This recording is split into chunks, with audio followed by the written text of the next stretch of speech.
Hey guys, it's Chase with Dream Media, back for another episode. We're here at this gorgeous property in Edwards, Colorado. I'm still in the truck right now with all the gear behind me. We're loading in. This house will feature Lutron lighting and shades, which are already installed, and I'm basically gutting the AV gear, putting them all on a brand new URC system, brand new network, power management, battery backup, tying in all their security cameras and everything, you know the rounds. So thanks for joining me. I'm going to do my best to track this journey. I am here alone on this install this week. I'll be here all week long doing this and try and bring you guys the best content I can of the process step by step. Let's get into it.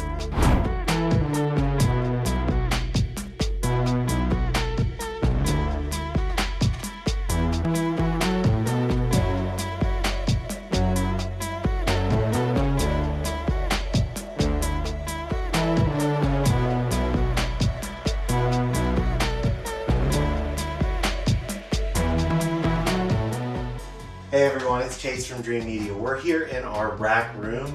It's also a storage room, so I'm just going to be pretty quiet for the first part of this install here as I move our gear in, start unboxing it, and staging it for install. Thanks for staying with us.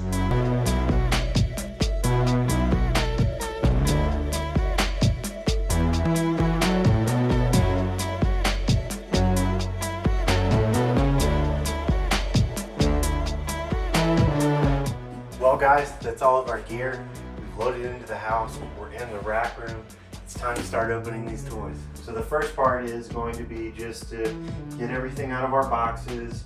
We have UPSs here, access points for the whole home, a new network switch, new AVRs, Sonos Ports, distributed audio, all the controllers, remotes, touchscreen interfaces for URC. So we will be gutting this rack back here today for the first part, and then trying to get the network up. And over the rest of the next week, we will slowly expand on and integrate this entire system. Let's dive in.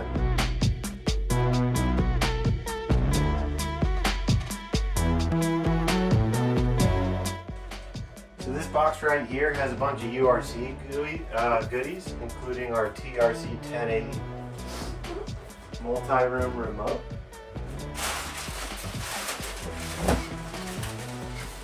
Our MRX12 processor for the house. This is where all the code and lies for URC, and any command that we send the home, it passes through this guy. He stores the code, executes the command, and checks in with all the devices throughout the home. Don't mind my chair. Whenever I'm rebuilding a rack or I'm in a house for multiple days, I pretty much live in this rack room or any home's rack room.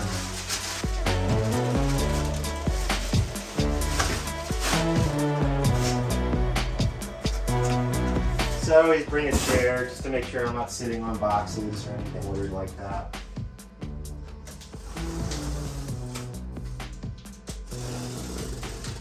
As you can see, I'm being very careful with my knife not to score too deeply into the box. The last thing you want is to wait all this time for all this gear to get here and scheduling, and then go ahead and nick a unit while unboxing. So right here, we actually have our HDA 8100. This will be controlling our distributed audio throughout the home. Now this is a URC native device.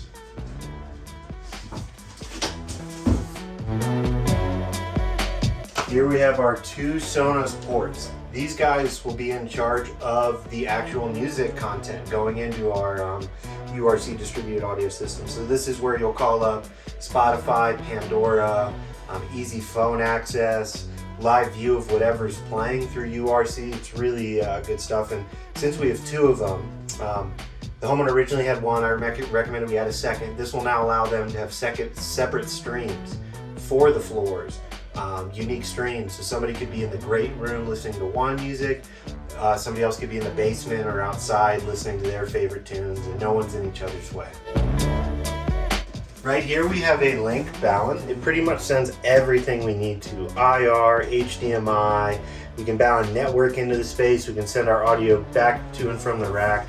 Now typically I will always recommend that you run an active HDMI cable to these really far off video zones as opposed to a Balun. But this is a good solution if there was no HDMI in place and you're trying to centralize your video. So this will convert our HDMI signal into an RJ45 CAT cable.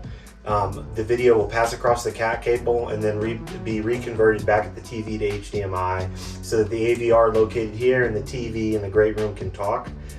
This is a great solution. Any Balun may experience syncing issues, which is why we recommended an active HDMI. But as a retrofit like this home is, we didn't have an HDMI, there was no wire chase, there is existing CAT cable, so this is our solution to centralize the home. Alright guys, this is probably one of the coolest boxes here because I'm a geek.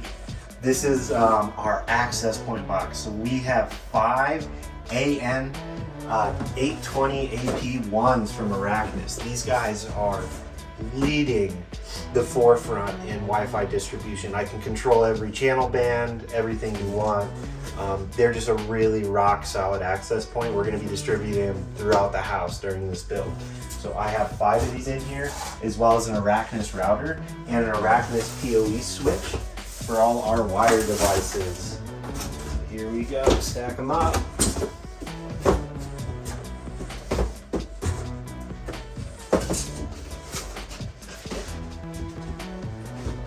Now we're going to be going through multiple stages due to the size of this room. I'm just getting this unboxed, and we'll clear all these boxes out here, get everything kind of tucked back into the corner, and then attack it strategically. Again, today is going to be power management and network primarily.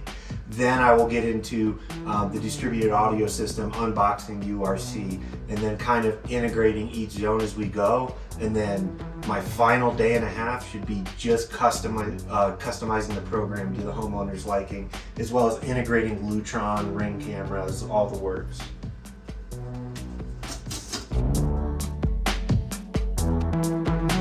So here's a really exciting box from our guys over at URC. This has most of our interfaces as well as some of our subsidiary controllers. The home is so spread out, and while I have network cables everywhere, I didn't really have a way to control some of the older TVs, older sound bars. So we're able to drop in URC network devices locally behind the TVs and get IR control of these non-IP controllable devices and keep the whole home working smooth. And that's kind of this combo. We've got a lot of older tech, brand new, right off the line technology, and a lot of existing equipment that's been in this home for 10 or 15 years already. We're going to bring it all together into one modern package. So here I've got my URC 7600. It's a 7-inch in-wall touchpad. We also have 2 820 remotes for controlling the master bedroom as well as the basement. Our 1080 that I unboxed earlier is going to be for our great room or main control. These are simple, one-room controllers that'll just live in their space, whereas the 1080 and the touchpads are allowed to float throughout the home. Here's our 7100. As you may know from, I think Zach says the 9100, but you may have seen some of our videos. This is one of our favorite URC interfaces. It's a floating tabletop touchscreen. It has a charging dock. You can walk it through the whole home, select any house, and it really lets the transition between the home, if you don't want to be on your phone app, happen seamlessly. You can pick up your Ring doorbell calls here, all the works, control your lights, everything that goes into a total automation system. Now here, we won't dive into these too much. You won't ever really see them. These are our subsidiary controllers for some of our spaces really spread out throughout the house. And of course, at the end, you'll see every room in a deep dive, just not here today while I'm doing our initial unboxing and load into the home.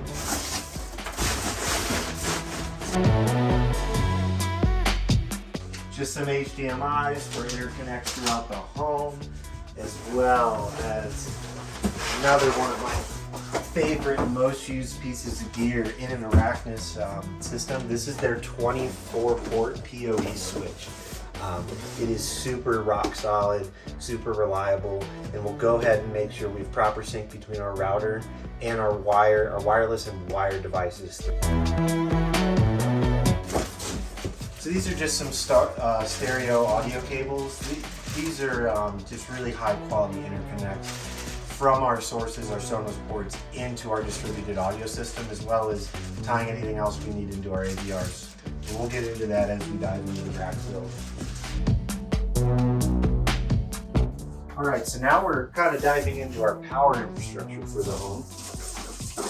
I've got some RJ45 connectors, because as I go through these homes, you know, everything is terminated in the house. It seems to be working fine, but you know, the original system went in 10, 15 years ago, and I don't want any ifs, ands, or buts. So we're gonna go ahead and replace and re-terminate every end we see in the home just to make sure it's brand new. We've got solid connections anywhere. I'm not guessing about the quality of my RJ45 or audio connections throughout the house. So we're gonna go ahead and re-terminate everything over this next week.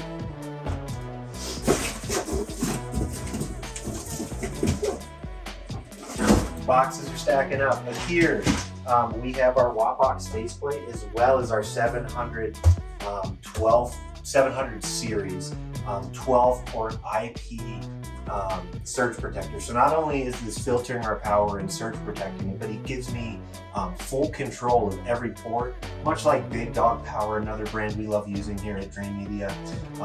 This will allow me to program the house so that in the event of a device getting hung up on the network or the network going down, that the system can self-heal to get itself back online without a truck rolling all the way out in an hour and a half to this home from where my base station is. It lets me look into the home, see anything that's hung up if the self-healing features didn't work, and go ahead and manually reboot anything in this rack from anywhere that I am. So it's really just that next step to future-proofing this house, make sure it's geared to run for years to come seamlessly, and that you are not waiting on a technician to roll their van out to help you out every time there's an internet outage.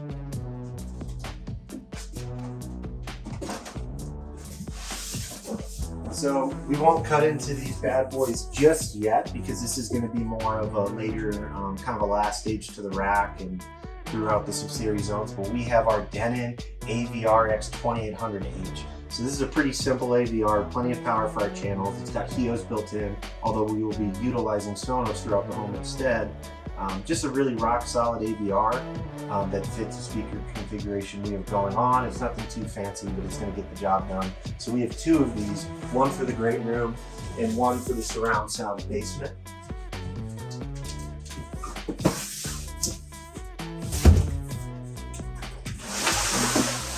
And then over here, this behemoth is our Wbox 2000 UPS. It's one of the biggest UPSs we can fit into a standard rack like this. This is just going to give us peace of mind. When the power goes out, our Wi-Fi is going to stay up, our shades are going to keep running. Even, you know, I think we'll probably average here between 2 and 4 hours. But if we later streamline the house just for Wi-Fi, we can get 8 to 12 hours out of that battery backup on just our modem and router, so that the homeowner, a lot of people are working from home, the homeowner spends a lot of time working from home. We want to keep that internet up so when the power goes out, they can keep working without having to worry about, oh, now my router's down because the power's out. So we can kind of bridge you through most of those serviceable power outages. Of course, if you're going multiple days without powers, or an extended period, 12, 16 hours. We're not going to keep you up the whole time, but it'll give you a couple hours to kind of plan out whether you're going to stay home, whether you're going to move. Just keep the house alive and functional for the homeowner when there is no power service coming into the house. So this guy is a behemoth, and we're going to go ahead and leave him in the box until I'm ready to drop him right into our rack.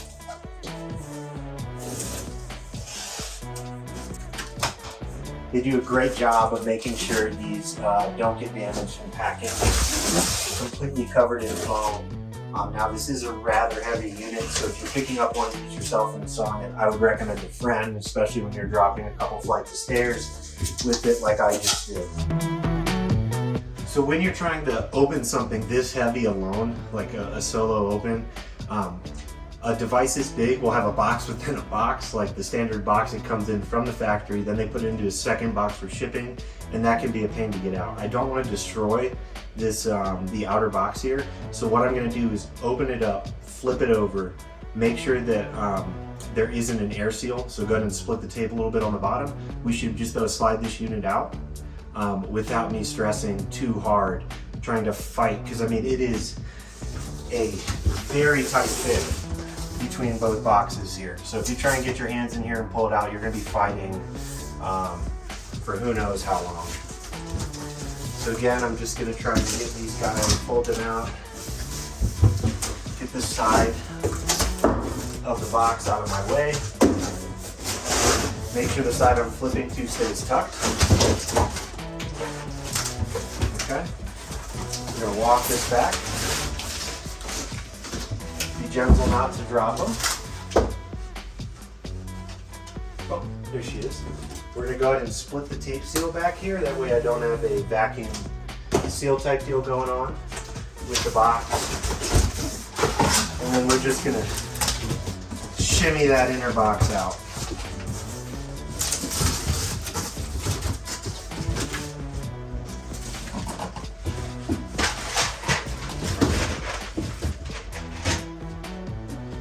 Alright, so we're going to go ahead and keep a lot of these smaller boxes you see for the manufacturer warranty, so that if there is an RMA, it's easy for me to return it. But as soon as I get this Wbox unboxed, we're going to go ahead and move all these other boxes out of the way, give me some more working room to really plan out and dive into this rack rebuild.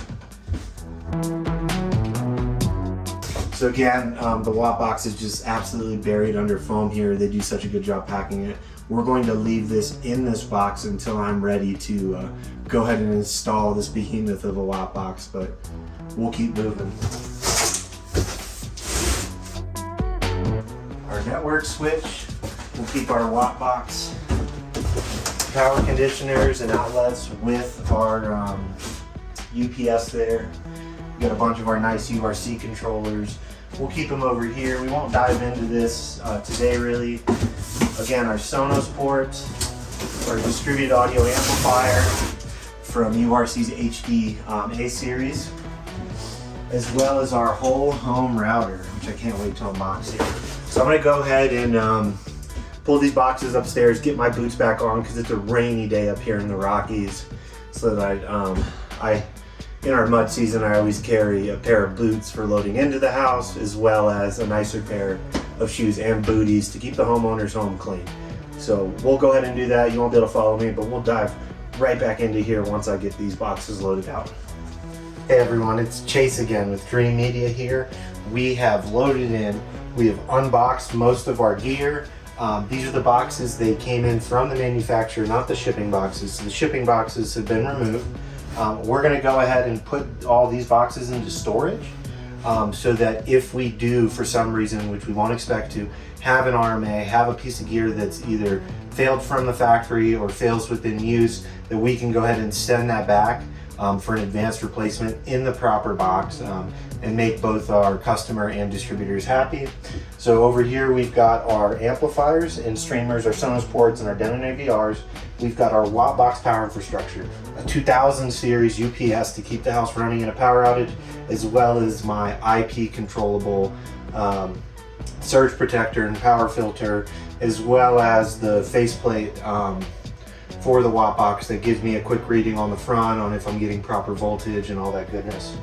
Over here I've got my entire URC gear for the house. We've got a MRX12 controller, an HDA8100 amp, as well as some subsidiary controllers, 2 touchscreens, and 3 remotes for whole home control.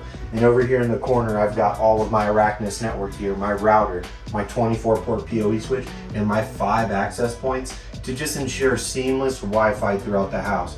Seamless handoffs as you pass through the house.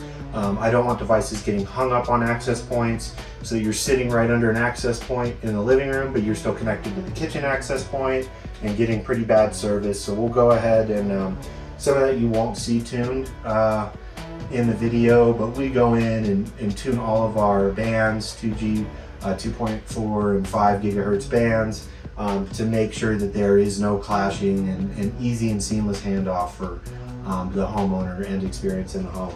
Behind us, I've got our rack here, which I will go ahead and bring you closer on, give you a better idea of what's going on. All right, so let's head back to the rack. As you can see, anyone that might be into network management. This is pretty messy right now. We've got an HP switch as well as a Fortinet router here. But what's really threw me off when I first visited is we have a Comcast residential package as well as a business package, and both of them are broadcasting throughout the home, while this modem is only being used to distribute cable signal. So what we're gonna go ahead and do is take these bands offline so that it's not casting Wi-Fi and creating two networks. Therefore, we could have some issues in the home. We'll run everything off of our Comcast business modem here. We're gonna go ahead and replace this older HP, get a cleaner Araknis in here. As you can see, this is an Xfinity cable box for the great room. So this guy will be staying, we'll be putting him on control. Here previously, the homeowner's been using Nuvo whole home audio system. Now, unfortunately, some of the gear in this home is end of life. Also, the homeowner doesn't enjoy the experience. So we're gonna go ahead and get rid of that. We've got an older Denon that really just is on its last leg here. So we'll be getting a brand new Denon in here. Here's our Nuvo Music Port streamer, as well as a old UPS that actually isn't even plugged in anymore. So I'm not sure how many technicians have come out to this house. Look how filthy this is. We're gonna get this all looking nice and cleaned off, but this guy has been dead sitting in here. So honestly, I have no idea how old this unit is and how long it hasn't been functioning. And then check this out. We're gonna have to deal with this. I cannot have my clients looking in their rack room and seeing something like this. This is our cable and network interloops for the house, as well as some other plugins for maybe their security, it looks like, and such. But we're going to be cleaning this up this week and getting this room presentable, because one of the coolest things about dropping big money on your tech system is being able to show off a beautiful computer rack. So we're going to get it there. We'll go ahead and peek around the back real quick. I'm going to have to climb around this copper plumbing here, and as you can see, the front of the rack may look pretty nice, but we've got pretty much an unmitigated disaster on wiring back here. So I'm gonna have to go through, clean this up, segregate all of my power cables to one side of the rack, get all my network and audio cables on the other side, make sure there's no interference starting with parallel power and audio runs here, right here at the rack. Yeah, I've got a lot of work ahead for me. Super excited and thrilled that you guys are watching, and we'll be a part of seeing this whole I'd say rebuild of the rack at this point. I'm pretty much gonna gut this thing all the way out and then start over. So we'll get on that process. I'll do my best to kind of show some of my work, but as you can tell, we are in a pretty crowded room back here, so it's not like I'm gonna get a cable set up behind me, nor is this really a movable rack, and I don't want to scratch their floors, so just bear with me. When we're putting new racks into homes, we'll be able to turn them around, spin them around, give you a good look of everything that's going on. But just wanted you to know, yeah, this is what we walk into. This is pretty common in the trade, and we have a higher standard than this, so we're gonna clean this up, make this look better, and show you guys what Dream Media is all about. So we've loaded into the house. We've gone ahead, made sure we have everything here and staged in the correct order. We've got our power management, our network, our URC control system with all the controllers and touchscreens that come into it, our AVRs, as well as our Sonos Ports for distributed audio. Now bear with me, there's cleaners outside this room, there's dogs running around, it's kind of the Wild West on the top floor here. So we're just gonna kind of follow me along. I won't be talking too much, this will be more of how I approach a job. So I already showed you behind the rack, you saw the wire nest we walked into. We're gonna get that all cleaned up, but first things first, I need to open up this rack, sort of gut it, get an idea of what's going on so that I have a proper plan of attack for the rest of the week here. Let's get into it. So I'm going to start by first removing all of these faceplates, as well as this UPS that isn't plugged into anything, so that I can kind of see through both sides of the rack, get a good idea. Unfortunately, I did not spec this rack in, so I do not have removable side doors. So it's going to be a little bit more of a process to work with it. That's why we really like those strong rack enclosures where all 4 doors come off. It gives me access from anywhere in the rack. Unfortunately, we don't have that. It's not that big of a deal. It just will add a little bit to the labor cost because, you know, there's only 2 points of attack, whereas I could rip off these doors on one of our racks and have this wide open enclosure to work with the whole week. Let's dive into it. Alright, so these are called blank plates. I do prefer ventilation blank plates, but the back of the rack is completely open, so it's not that big of a concern here. These guys just help you from looking through the rack and kind of seeing some of the mess that's going on. So I go ahead and pull our rack screws and I just kind of tab them back into the units here. That way I'm not misplacing them later on. Again, we're very thorough. If I find that even one of these screws is starting to strip, we will go ahead and replace it. We do not want any problems, not during this visit, but maybe 10 years from now when it's time to upgrade some gear again. We want a smooth process every time.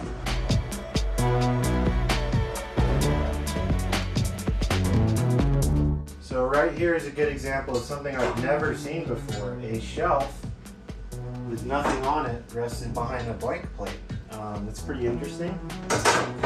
We will probably reutilize this shelf, but I'm going to pull it out right now just to get better access. See this? This right here is the power cord for our main router running the whole home. We cannot have that hanging in front of the rack, easily pullable. If your network goes down, your whole smart home will go down. You will have some control through some of the wireless devices, but again, URC won't be able to talk to some of these other parties like Lutron at that point. Then you're stuck using your switches on the wall. So this, huge no-no. We're gonna get that cleaned up. And as you can see, maybe you can't see the bottom there, the weight of this cable is just hanging on the power converter down there. That is no good.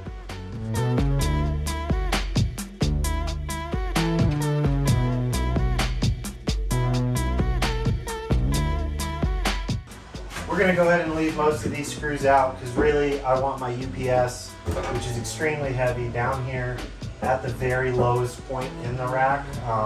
Having it up here isn't too bad. It's still on the lower third of the weight mass of the rack. But again, if there's a kid in here or maybe a cleaner, an electrician, a plumber working, I don't want this rack to be easy to tip over.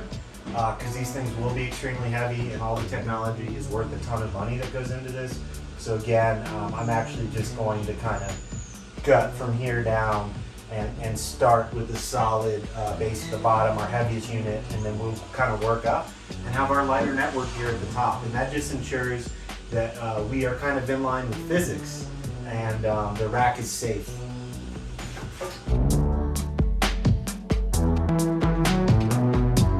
So as I suspected a few seconds ago when I brought that up, we have no weight here at the bottom of the rack.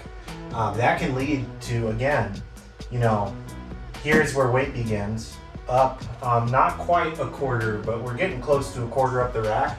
We really want the heaviest things in that bottom quarter to a third of the rack to weigh it down and make sure it's stable when sliding around, when moving, that it's more likely to stay upright than tip. Because if I have this UPS up here, there's no weight down here. When I go to move this, there's a good chance the rack is going to start pitching a lean on me, and these guys get very heavy. That's not a position you want to be in. So again, my Wbox will be going down at the bottom, some of our heavier audio gear, and then all of our lighter network, power management, plug-in stuff will be at the top, with all the goodies in the middle there. Again, that's just the way it should be done. We're doing things right. That's correct general practice. We want this rack to be safe for all members of the home. You never know who's going to be in this room messing around. We want to eliminate these issues before they happen.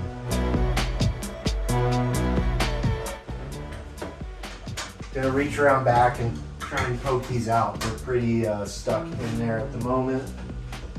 Be right back. So here's another problem with setting up a UPS to sign the rack. These UPSs are pretty heavy, 40 to 60 pounds usually. Now when I start pulling these rack ears, all of a sudden that weight is going to want to pull down, right? So if it's on the bottom, it's a much safer install for the installer as well. I've got to deal with this power cord here and make sure I don't unplug the router to the home. Again, the casters on this unit aren't exactly the best, so I'm just going to have to deal with what's here. Now I'm going to go ahead and prop my knee. I'm going to climb into the rack, basically get my knees under this, make sure this doesn't swing down, that I can control the weight at all times. So it may look a little goofy from the camera's perspective, but again, we're just trying to be safe. I don't want this falling and damaging the rack or yanking a cord back there somewhere. So again, before I remove this, I'm just going to make sure that there are no physical connections left on the back, and then you'll get to see me climb into the rack and remove this UPS.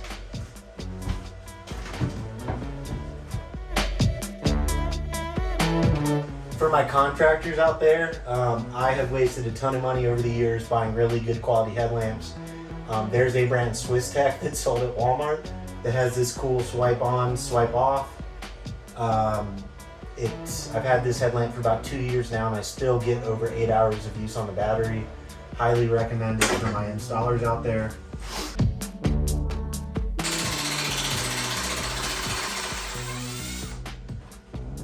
Unfortunately, that was the sound of a strip screw, so we will be avoiding that exact U-hole when remounting the rack, as well as getting rid of that strip screw.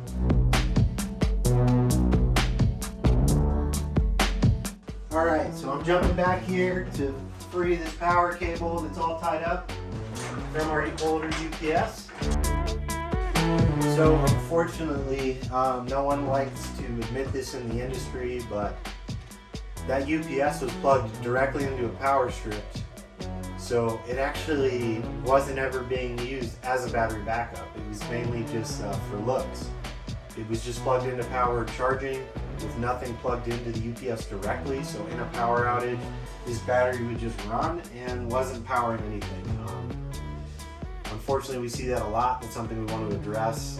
Just make sure the job's done right. Again, the quality of standard we are bringing to the Colorado region. We are upping the game and standard for tradesmen work in the high Rockies, and it starts with just doing the job right. The customer paid for a battery backup, so why you would not hook up at least the network to the battery backup, the shade panel, the centralized lighting, something should be plugged into the UPS. That's unfortunate, but again, that's why we're here, to make the client's home run right, so we're gonna just keep moving along here.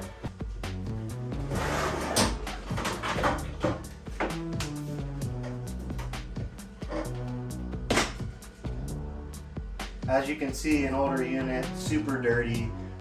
Another thing we like to do is bring air compressors with us to job sites and vacuums, so that when we visit a home and tech has been sitting for 5 years, we can dust it off and just make sure the dust doesn't become an issue for rack and equipment ventilation long term.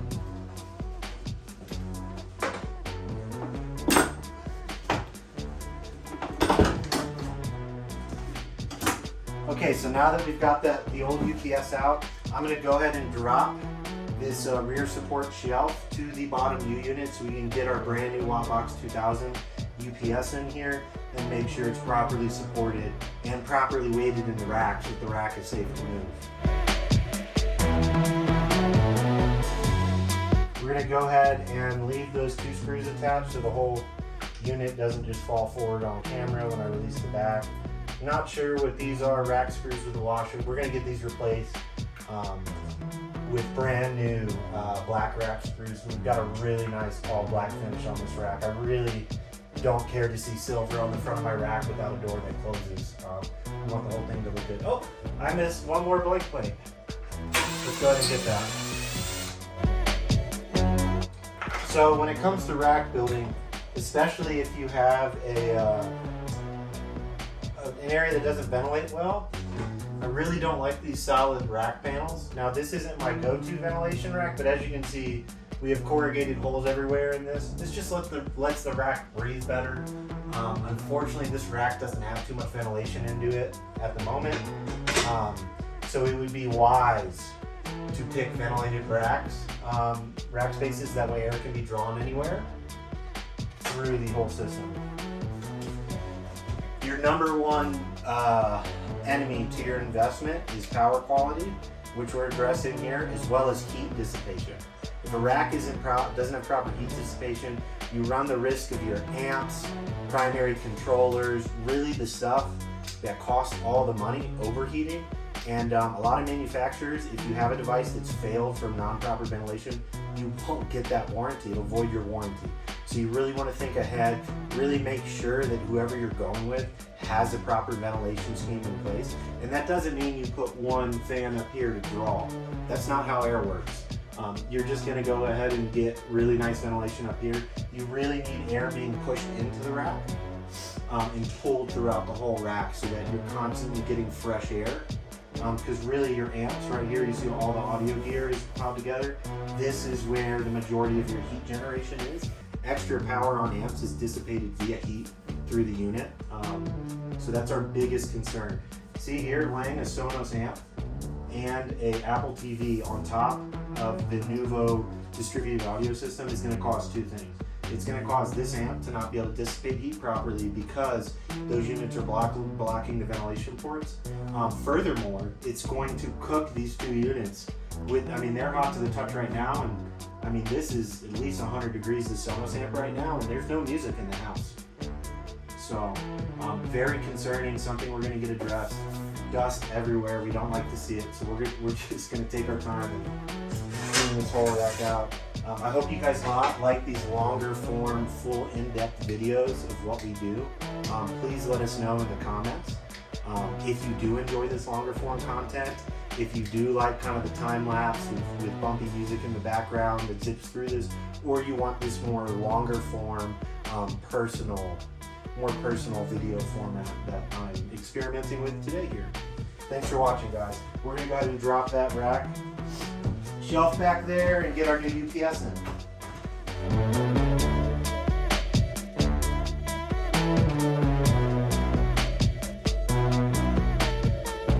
So I've already run into a problem, which this is the name of the game when it comes to retrofits and redoing full smart homes. I've never seen this, but for some reason it is a dual-sided rack as far as the mounting brackets, but the mounting brackets don't come all the way down in the back. So I'm either going to have to rest the UPS in here or move it up. So kind of just based on the room that I'll have for the project, that might move right at the end depending on space, but we're going to go ahead and hang it as low as this rack will let me and kind of address our problems as we go. That's the name of the game in these retrofit projects, and being able to adapt and overcome problems is a huge part of this industry.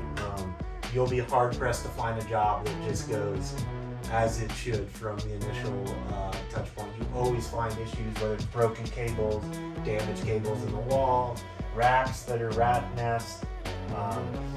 We have experience encountering these issues and dealing with them as they come. So let's keep rolling here.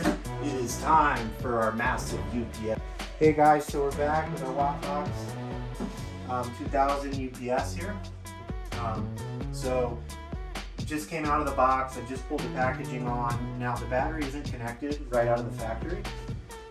So what you're gonna have to do is grab this left side and pull up. If you're trying to pull it from the middle, it's got hinges, it won't come up. And once we're ready, we'll connect this battery. That's just what that looks like. The battery isn't connected and therefore dissipating during storage or travel. Then we've got our rack ears here for the front of the unit, as well as some rack screws for it.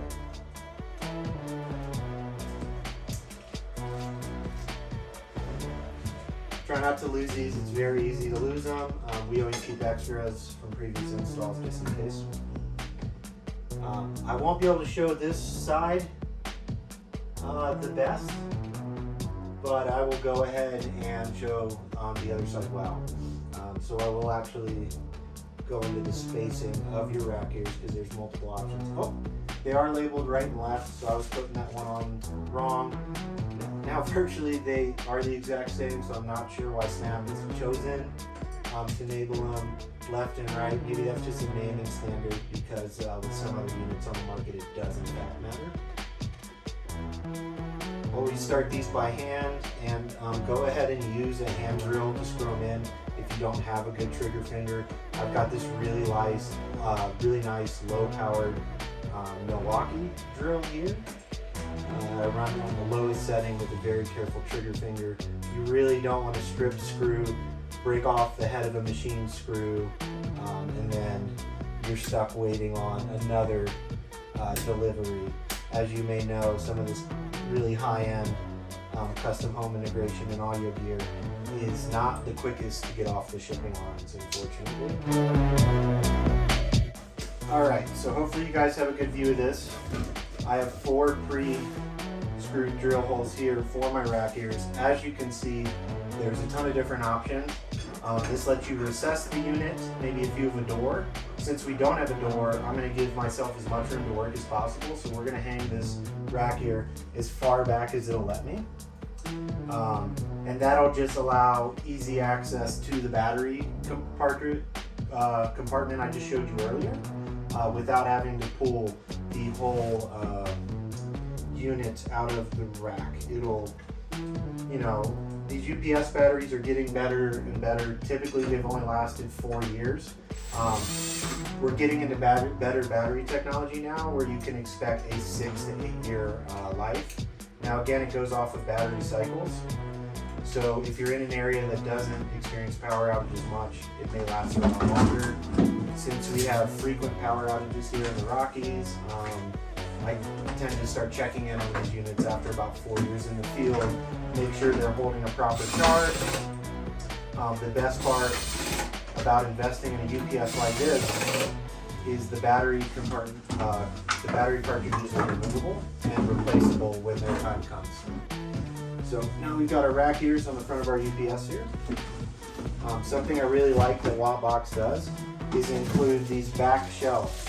So this is going to go in on the rear of the rack, facing in, and it's got this ledge bar here that's going to keep this unit from sagging because it is very, very heavy unit. So hang with me, I'm going to grab some rack screws, jump back there, get these on. You're not going to see the process, but I'll try and show an angle inside of what it looks like afterwards.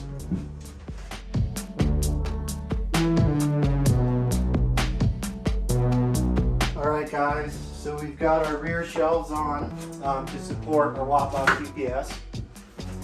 Now, unfortunately, I'm not going to be able to get all the way down in the rack because the back screw bar stops about 4 U's short of the front for some reason.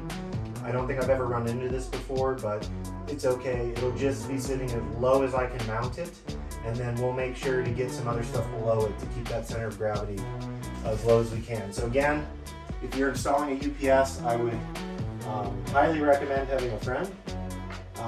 You're going to kind of see how to deal with this weight bearing as a solo installer right now. So I'm going to get under the unit, get down here, get it up on my knees, and use my knees as my second hand for support while I get this screwed in, because I do need my hands to get the unit cinched into place. Again, everything is taking longer than I'd like right now because of the condition of the rack currently, the wiring.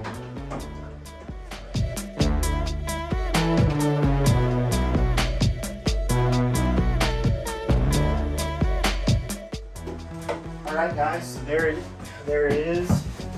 There's the UPS with its rear supports. Unfortunately, again, like I said, I can't go all the way down unless I was just to decide to let the UPS sit on the enclosure there, but that would be blocking a good bit of ventilation for the rack. So that's the best I can do as far as getting it low into the rack. Whoops.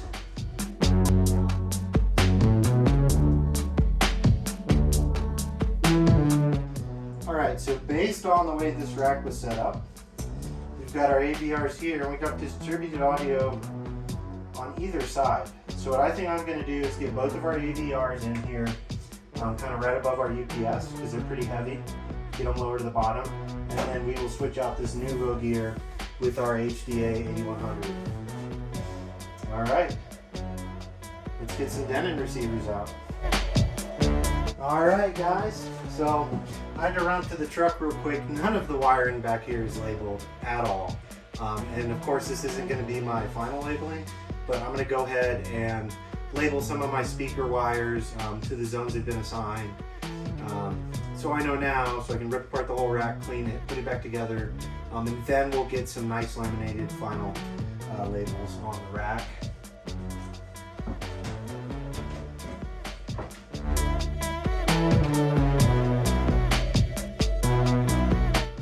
I mean, look at this. This is how the rack is currently set up. It's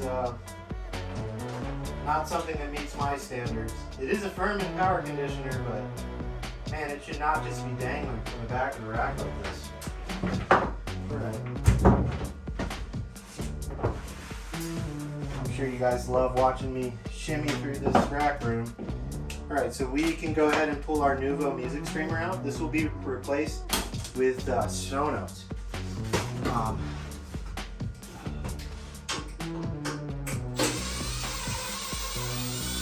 So again, I'm pulling a rack unit out. I'm going to pull one screw from either side.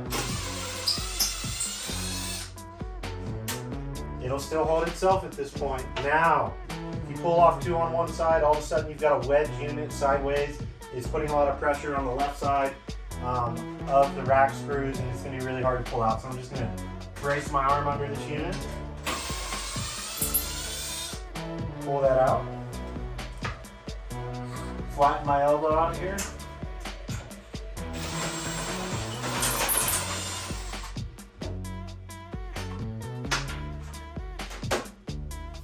And that's our Nuvo music streamer out of the rack.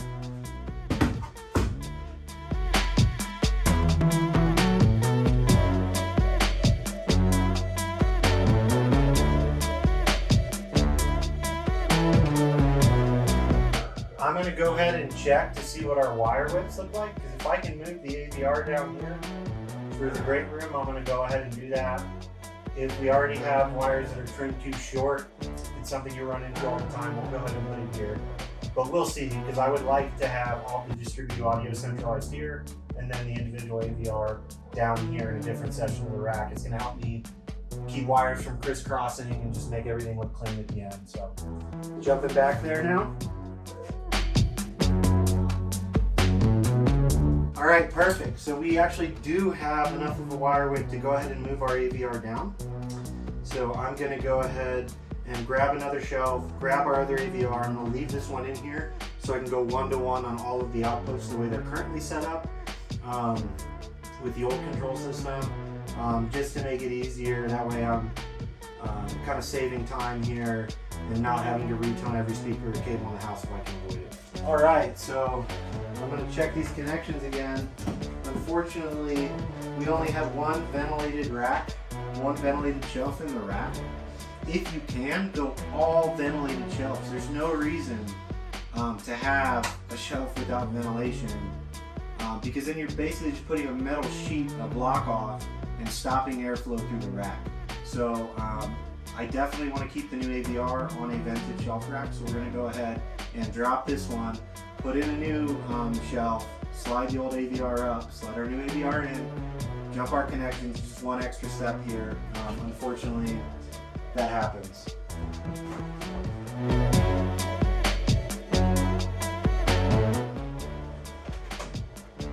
Alright, so I'm going to go ahead and just wire some of these AVR cables, that way I know what's going on.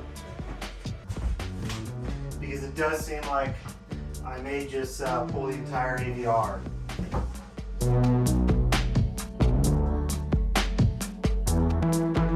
Alright guys, so we've got everything labeled on this AVR now, except for this IR port, which shouldn't matter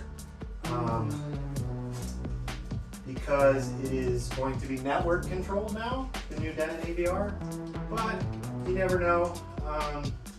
I don't want to lose track of any wire. It is such an unmanageable mess back there right now.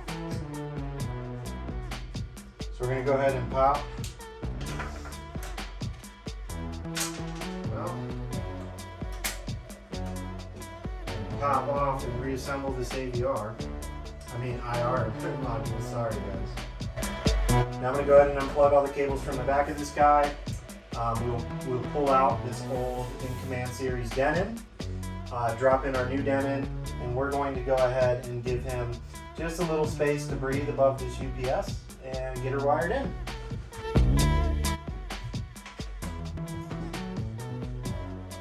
All right, it is time to pull out our old Denon.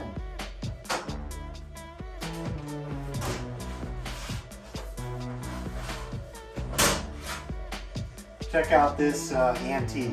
It is definitely time for an upgrade. It was really struggling to run, was getting overheat symptoms. Obviously, lack of wrap care and ventilation can do that to a unit, also just old age. So he served his purpose, he lasted over a decade. It's time to get something nicer in here. Let's do it. Alright, so here we are with our brand new Denon receiver that's going to power our 7-channel array in the family room. What I love about this unit is you have 95 watts of channel per speaker, so really you'll never be pushing this amp too hard. And I'll set a limit on it so that the client can't push the speakers in a way that would damage them. But let's dive into that.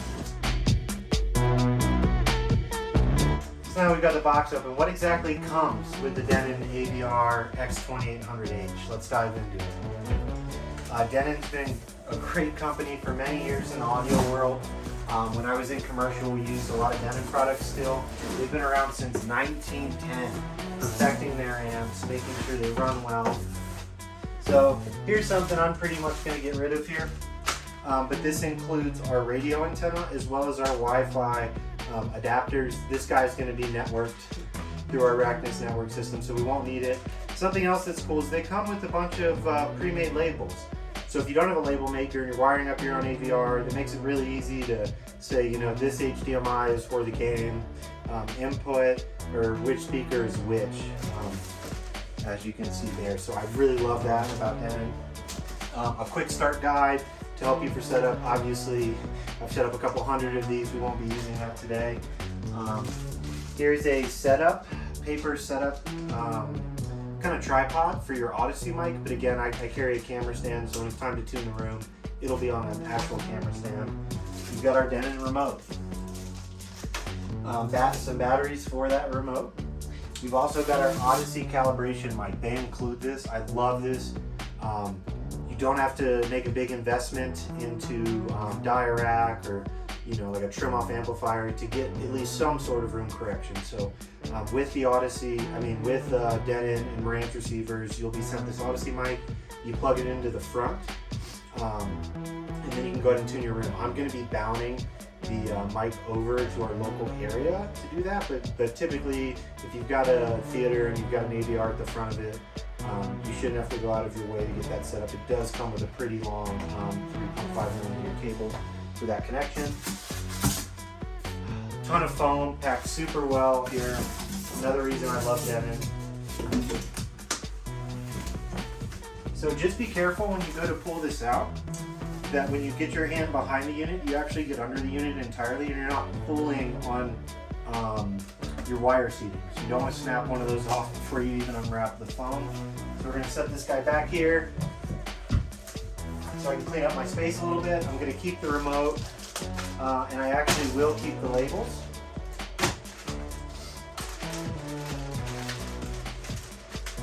Why do the work twice? They've done the work for me. I'm going to go ahead and label our connections this way.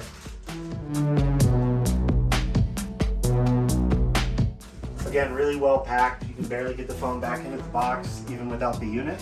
I love that Denon takes that care to ensure that you don't receive a damaged product on your doorstep. And me personally have never had to send a Denon or Marantz receiver back thus far for damage during shipping. They really go that extra mile.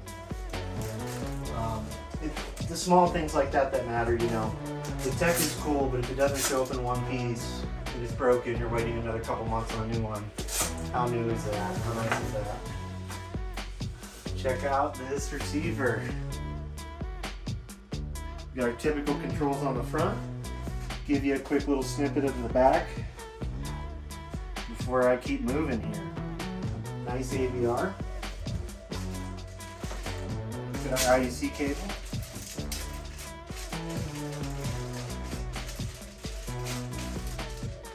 Now again, I'll label these, but I'm not going to hook up almost anything to power until I've kind of cleaned up some of this mess and have some of my end structure figured out in the rack. Something I do want to do right now though is get this shelf cleaned off. I can't in good conscience put new equipment in this rack without making sure that we are dust free here. Air compressors work great too. I'm just really getting at some of that packed on harder dust right now, and then I will come through and blow down this whole rack with an air compressor once we're done. So now I'm just going to drop my shelf to where it needs to be.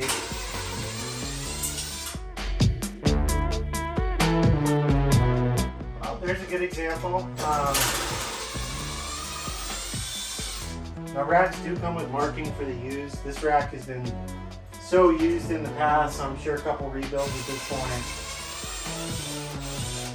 They're not easily dictated to me.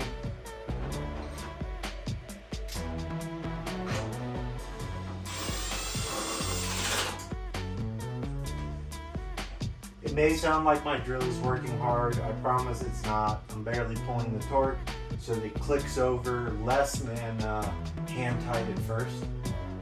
It's something I really love about this Milwaukee is I can get it less than my strength with the Phillips to make sure I'm not breaking anything.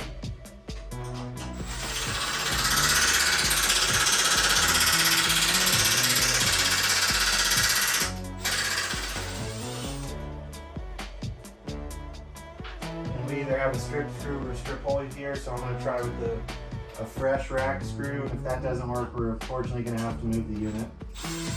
Alright, there we go. So that was a symptom of another bad rack screw, so we'll go ahead and make sure that guy doesn't come back. Now, you can pull these feet off the bottom. I don't really think I'm going to be crunched for space in a rack this big, so I'm going to go ahead and leave them on. Just give it a little more offset from the rack shelf, and just make sure that I can give the AVR as much ventilation as I can.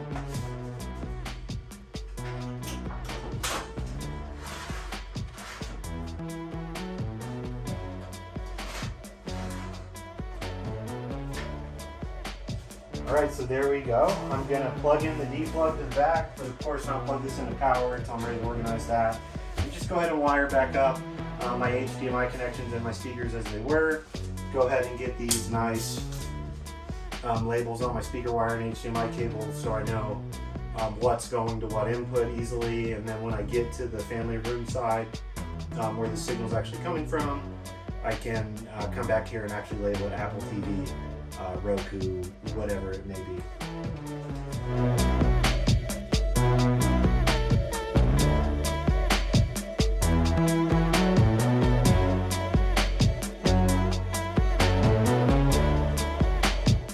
Alright, so we have our Denon receiver wired up as it was in the house with 3 local inputs, as well as a Balun feeding signal to the family room. We're going to go ahead and switch out that Balun because the one in here has failed. Something I want to point out is I see, especially with 4K content, don't use an HDMI cable that's too short. I know it may look nice in the rack to have a little 1-foot HDMI width, but you can run into syncing issues just from having a cable that not all of the 4K data can get onto at the same time. So we're going to go ahead and use a minimum of 1 meter, that's 3-foot cables anywhere, even if it's a small little jump, just to make sure we're not having handshake issues down the line or issues with the full quality of content getting onto the HDMI cable at once. Alright, so we have a fried Balun. That is the way we get HDMI content here from the rack locally over to the TV zone that's across the house for the great room. We're going to be accomplishing that today by Link's big boy EXT70 4KU HDE. So this is going to give us 70 meter 4K extender for HDMI, as well as a bunch of other goodies in here. I'm going to be able to send IR signal locally there as well as back towards me. I'm going to be able to pull in the audio from the TV locally for a Fire Stick input that's used there. So of course I could drag the Fire Stick down here, but since the Fire Stick is Wi-Fi only, I don't want to put it in a big metal rack that's going to block our network signal.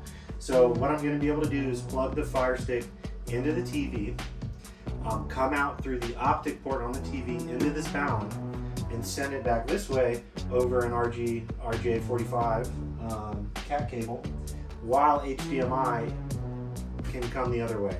So when I'm watching cable or Apple TV, the HDMI signal and audio signals can be just coming from locally that way, but when I use the Fire Stick, the audio is going to come back to the rack, into the AVR, and then back to the speakers, and our HDMI signal will stay locally. The AVR won't be processing the video for the Fire Stick. So let's dive into this unit. I've got my user manual on top here, as well as a 3.5 meter interconnect, my power brick. They have sent some IRs. We're going to go ahead and use URC's IR cables. Got some screws for rack mounting the unit, as well as rack ears. Now this is great because sometimes you're up behind a TV or you need to mount it to drywall. This is going to let you mount the unit straight to drywall or wood. There's the other side of our power cable that actually plugs into the wall. And now here are our units. Now any Balun kit is going to come with two pieces, a receiver and a transmitter. So the transmitter is going to be plugged in to power in the rack. Now the receiver will be locally hidden behind the TV. We actually have a cabinet there that wire is fished through. So we'll be utilizing that. And what you do is you plug your receiver into power here, and not your transmitter. Even if you receive two power cords, I've seen that happen with some brands, do not plug in both sides, you will fry your Baluns. The receiver is supposed to be powered sort of a POE, right? Like the same way POE happens with a network switch, but the transmitter is going to send power over the Cat5 cable with the signal. So here's what our unit looks like. This is our transmitter. And then we've just got some status lights here on the front, as well as, what is that? Oh, 3-prong audio out. We will not be using that, so you can kind of ignore that. As well as our receiver. So you can kind of change the settings on here depending on what the use is. Now this is a serious all-in-one platform. I'm going to be able to send Ethernet locally, HDMI, audio, IR control. It's really your all-in-one Balun. It's going to help us tackle some of these tougher retrofits. Alright guys, so we're just bringing in a rack shelf. This may end up being temporary placement.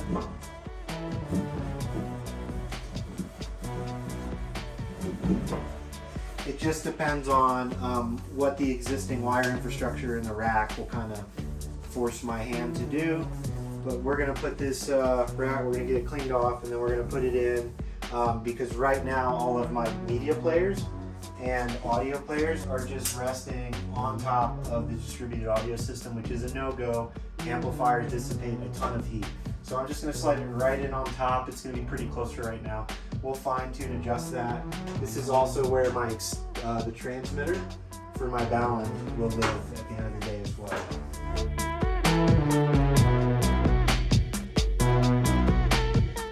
Alright, so we've got this unit in. Eventually I would like all my video content on one shelf, my Sonos on a different shelf, my transmitter with the video content it's going to be transmitting, and just kind of make the rack easy to approach again for service calls. But we have to take small steps to rebuild a whole rack without taking the whole house down while the homeowners are in. Okay, another bad rack screw. This is pretty common when we're building a rack. If somebody comes in here with a high-powered impact gun and just really drives the machine fitting, you'll lose screws, stripped holes. There's nothing worse than a stripped out rack view that can be utilized.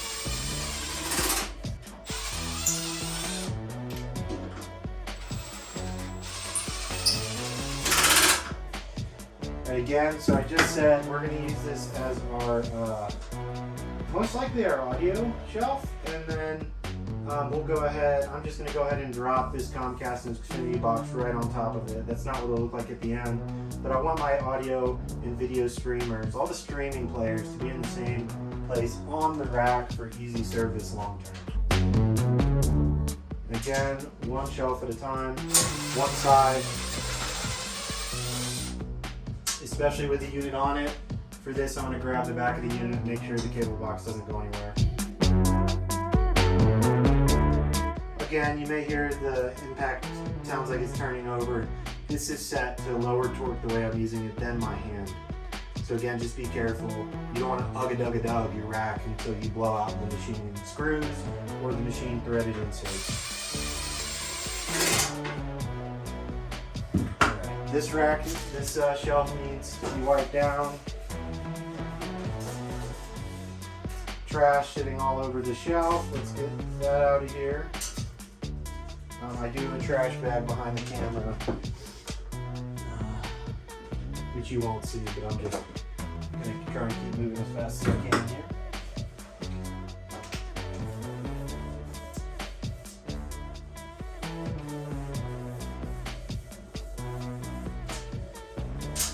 You can't see it, but I guarantee you the bottom of this is pretty dusty as well. So for this initial cleaning, we'll just try and do the best we can to make this rack nice and pretty. Take my extra rack screws out. Now I'm going to go ahead and go in the back and move my Apple TV up here, as well as have my extender in the foreground behind them. Background. This Apple TV desperately needs a dust off. It is an older Apple TV. The homeowner is going to rock with that, but do understand that if you're doing a URC system, the newer Apple TVs support Siri Deep Dive. This Apple TV is being controlled over IR. We do have full IP control of those units now. So if you want that immersive, watch Netflix through Siri on your Apple TV remote, then what you'd want to do is have a brand new generation Apple TV going into a URC system install. So if your technician recommends a new Apple TV, even though your one's currently working, that is why. A better two-way integration. See, so this is one way with IR, whereas URC over IP supports two-way communication. So the Apple TV can actually talk to URC and URC to the Apple TV on this older IR command. URC can talk to the Apple TV, and that's kind of the end of the discussion. So if something's wrong with the Apple TV, URC won't really know. The good thing is IR communication is extremely reliable and will provide still rock solid end user use. Maybe one of the biggest wire rat's nests I've ever walked into in the field. So again, I'm going to take my transceiver, not my receiver here. Let's go ahead and unbox the power cords.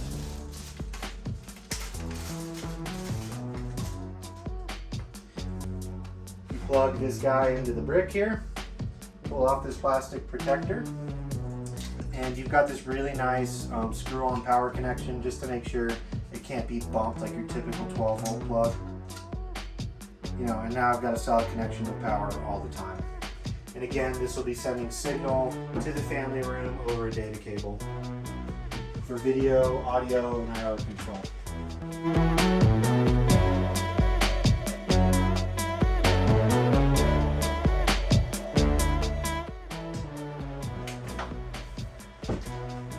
So this rack does currently have a Sonos port. It is end of life. I'm not exactly sure what's wrong with the unit, but it's not really responding well to network commands. It's a really old Sonos amp, so we're going to go ahead and replace that one. Sorry, I said amp, Sonos port. We're going to replace that one older Sonos port with two brand new Sonos ports. That way we have two unique streams available in the house. Currently, if someone's listening to music in the office, that's the end of the story. This will give them a freedom where if the husband is on the balcony and wants to listen to music, and then the wife's in her office, they can listen to their own music and not bother each other at all. That goes for the same thing for the whole home. Alright guys, we've got two brand new Sonos ports. How about that?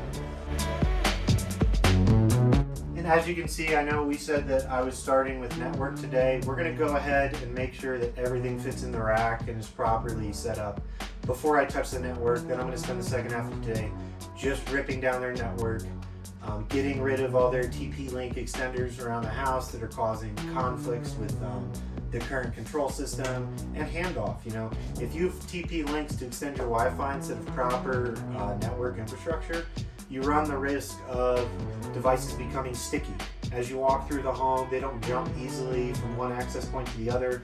So you're in one room talking to an access point halfway across the house because there's no really way to mitigate that. With the Araknis suite and oversee, I can go ahead and tune the Wi-Fi band so that we get good handoff throughout the house, and you're never having to disconnect and reconnect to your network to connect to the access point closest to you. Sorry for diving into that. The network is just so important. None of this will work without a proper network in place, and I have a feeling that's one of the many reasons the last control system did not function well in this home. So we're going to address that. Let's dive into these Sonos amps. Sonos Ports.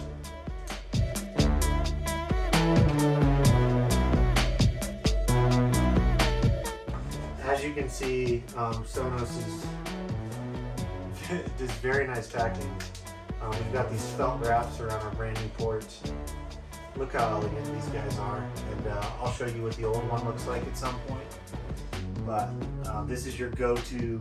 You like the Sonos ecosystem. You want a better amplifier than a Sonos amplifier, but again, you just don't want to lose the Sonos functionality. This port is basically a streamer with some audio outs and ins to link the ports or whatever you need to do, but we're going to go ahead and plug them into the network and then run our stereo out into our HDA inputs when we get the distributed audio amplifier into the rack. So in this box, we've got our ports in these nice felt bags. We've got built-in interconnects. Now, we went ahead and this client invested in nicer interconnects, so we won't be using the ones that come with the Sonos today, but you can go ahead and get by with these. Just if you're taking that next step into hi-fi audio, we have much nicer quality interconnects, and we can also make them by hand. I make most of our connections by hand, but we have some nice pre-made cables for this install. So again, you have your port in the box, you've got your power and your interconnects that I'm going to throw to the side for now. We'll unbox our nicer interconnects in a little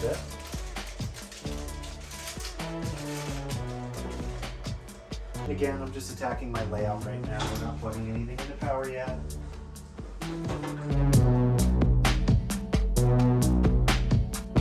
Actually, I'm going to keep a new Sonos port out. I'm going to pull out the old one real quick, wire this one to match the other one, its current connections, keep everything one-to-one, show you a side-by-side on how old the Sonos infrastructure in this house currently is.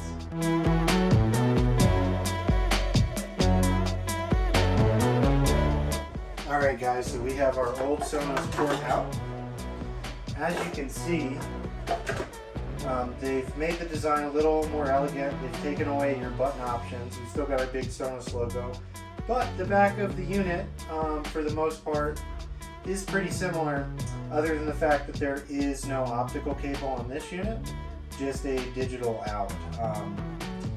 The good thing is typically with Sonos nowadays, if you're doing a optical out, you're typically going into your Sonos soundbar, your ARC, and from there you're wirelessly passing the signal to the surround speakers in that room. So it hasn't been a necessity. Again, these are ports, not amps. These are just for music streaming. Especially with the new upgrades to Sonos Net and the new communication protocols. If you're struggling with your Sonos system and you have some ports that are of this age, this may be your main culprit. It may not be keeping up with the new software out, and that's why we're putting in some brand new Sonos ports today.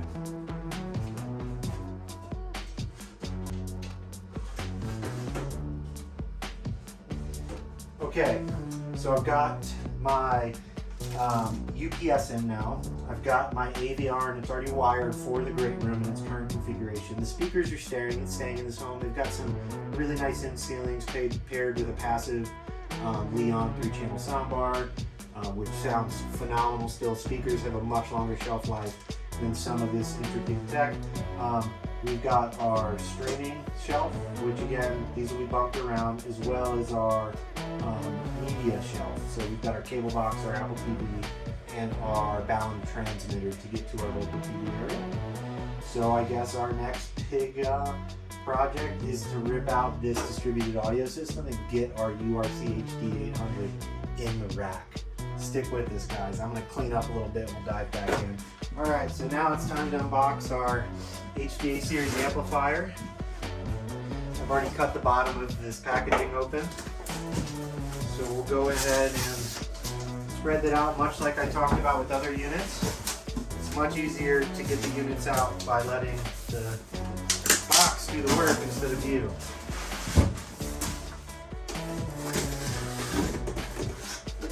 Especially in a small space like this.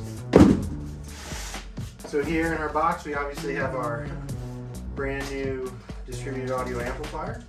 We've got our rack mounting ears, our Phoenix connectors for wiring up our speakers to the HDA, as well as our power cord.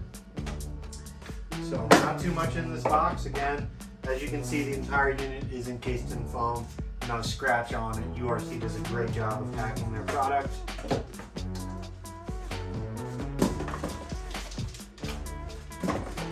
Alright, let's get the plastic off this puppy. So before I go any further, or even get the plastic all the way off, I'm going to go ahead and seat all my Phoenix connectors, as well as get my rack ears on so I can just keep moving. It's a pain to lose Phoenix connectors. I've got a ton on the truck, but these were built by URC for their units. We're going to use them. Something else I really love about URC's HD amplifier series, you don't see this often, the actual Phoenix connectors come with screws. So I'm going to have to jump off camera and grab a flathead really quick, but you know, that way once the wire's seated, you're never wondering, is it plugged in? Once you've got, actually I'm not going to screw these in yet because I haven't wired them up. But anyway, hopefully you can see this.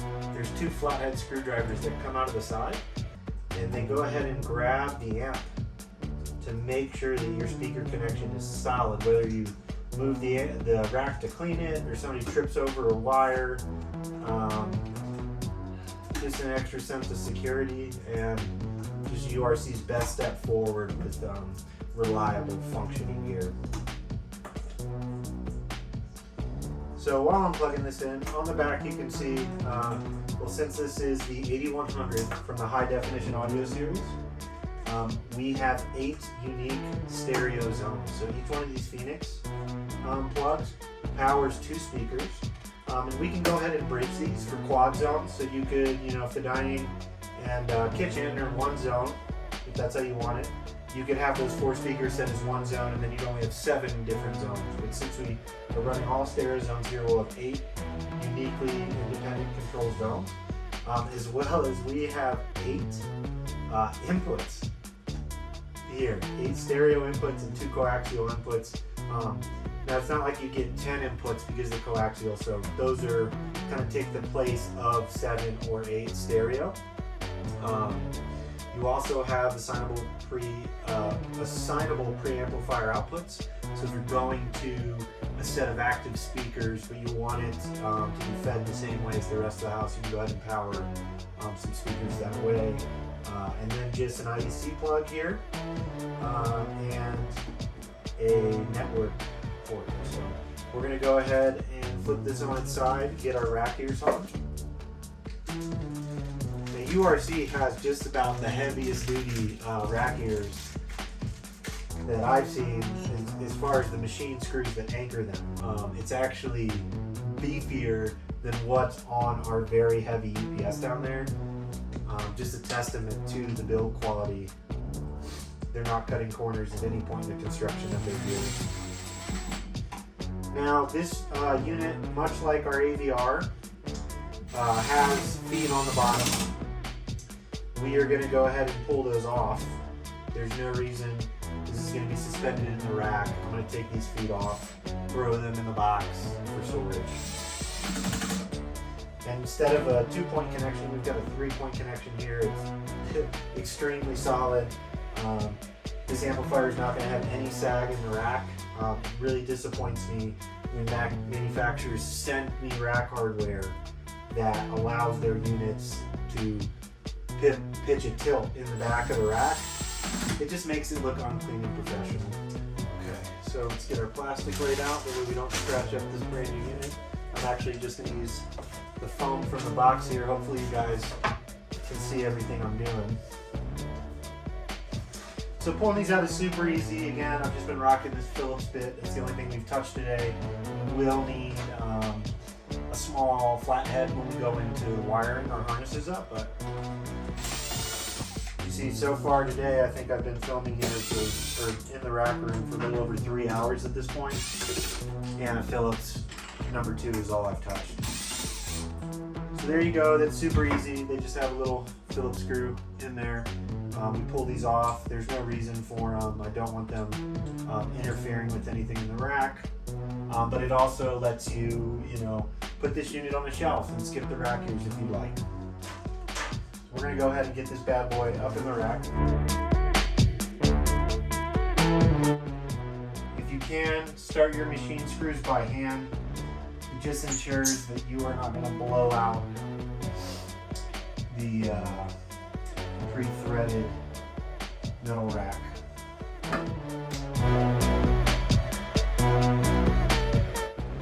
Alright, so I know that this isn't the final status of the spacing, but as you can see, I'm leaving ample room for every unit to ventilate, especially your amplifiers. At least one 3-gang U that's marked out on the rack. Anywhere I can, especially for an AVR or an amplifier, I will leave 2 if I can. Remember, all of this is coming out, and these are going to move eventually. I've just still got to get my IP control power in, as well as my whole network infrastructure at the top of the rack there.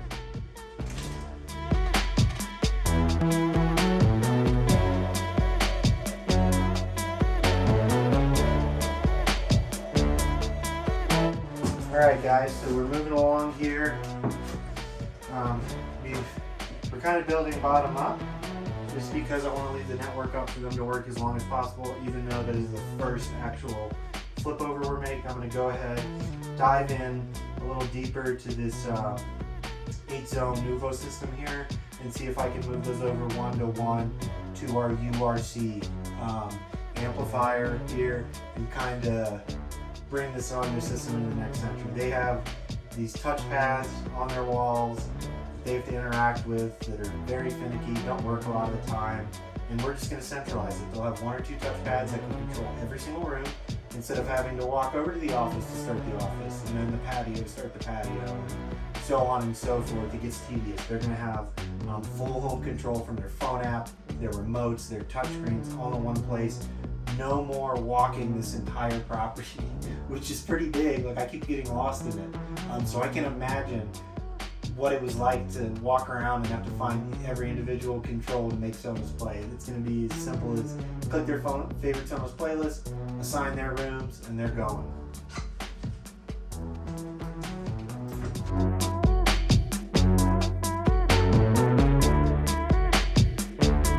Alright, so I'm going to cut the video off here. It's going to be really hard for me to film back there, and I'm just going to be moving the old Phoenixes over to the new Phoenixes. The wires for the distributed audio system are in fact labeled, which is going to save me literally hours on this install. So thank you previous installers for labeling that so it's easy and clear for me to see. I'm going to go ahead and dive into this amp, and you'll get a look at the back once we're done. We're back. I spent the last about hour trying to parse the speaker wires. This really should have been just a couple-minute flip over between my Phoenix connections, but look at what I'm dealing with back here. This is an unmitigated disaster for wiring. I've got inputs going nowhere, outputs not going anywhere. It's been quite a journey here. So I've got our HD 800 wired up. I'm sure it's hard to see. We're gonna clean all this wiring up, but this is what I'm navigating through. So when you reach out about a new construction, you get fixed labor, understand, because it's our work from the beginning, we have complete control. Whereas retrofits, we do bid estimates on labor, and this is the reason why. It's just panning out to take a lot more time getting the rack up than we'd like. Hey guys, it's Chase with Dream Media. We're back. So we left off with getting our UPS in, our brand new Denon amplifier, moving over all our connections. I just went through the process of getting our HDA 8100 from URC in the rack. It took me almost an hour just to find my speakers, tone them back. This is only 8 zones, so it's nothing crazy. Check the polarity on all the speakers just because of the state of the wiring in the rack. So just more dealing with that rat nest. I have gone and freed our Nuvo audio system here. So we're going to go ahead and pull that out. And you'll be able to see more of the back of the rack. Right above that, this isn't properly spaced yet because I'm still building the rack, but we're going to have all of our music streaming on a shelf, as well as all of our media players on a different shelf, so that we can have easy separation. You know, I had a Sonos port next to an Apple TV, then a cable box next to another music streamer, and just want to streamline it, make it easier for support in the future here. So that's where we are. I'm going to dive into pulling the old audio system out now.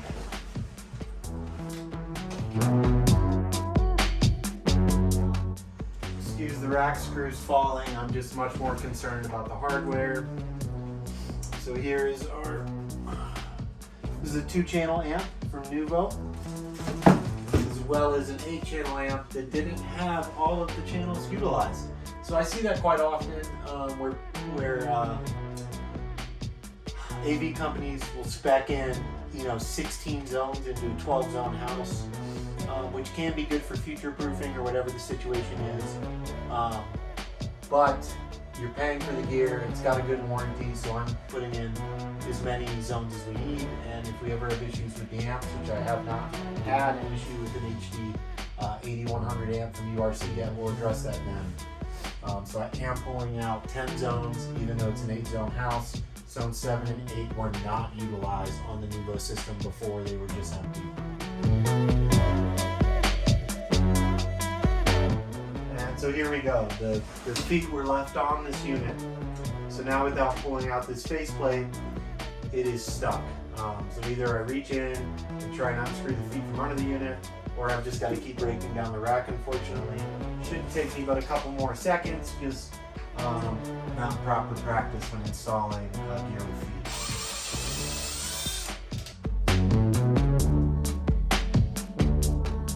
You can see how over tension this rack was, just by how far this faceplate is springing out.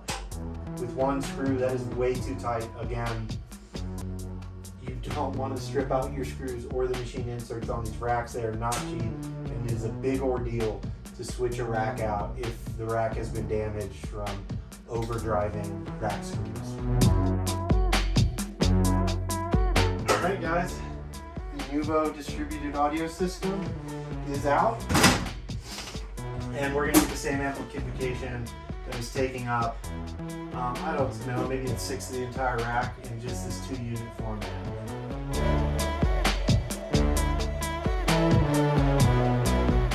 Okay, so at this point, given the room we've got, I'm inclined to go ahead and keep this 2U format going, because again, I've just got a router, which will be up at the very top, a switch, and then my power modules. So we're going to have plenty of room. I want to make sure everything is ample ventilation space. So again, we're just going to drop these, give myself more room to work with, and again, we'll kind of finalize the layout of the rack towards the end once everything's in, and I've made sure that I'm not having to junction a bunch of wires that don't need it based on the way the rack was previously set up. So we're going to do that, and then I'm probably going to grab a bite to eat. I've been in here for a while now just disassembling this rack, so thanks for watching along. We'll knock this out, and then when we get back in, we'll start dropping in some of our network gear, which I'm super excited about. That's what has to happen first. We've got to have a strong network backbone. We'll go ahead and organize the power so I can optimize the system with every power plug labeled on the rack. Our most important gear will reside on our Wbox IP controlled 12-port outlet that I will install near the top, as well as this battery backup to keep the Wi-Fi up, keep the important gear rolling from crashing, and then everything else will just be on surge protection, some of the smaller devices. I can always, in a full oversee Araknis system, if I'm losing the response from an item that's not on my Wbox infrastructure, I can go ahead and reset the network port on the switch to refresh the connection for some of our other wired devices. So let's jump into this.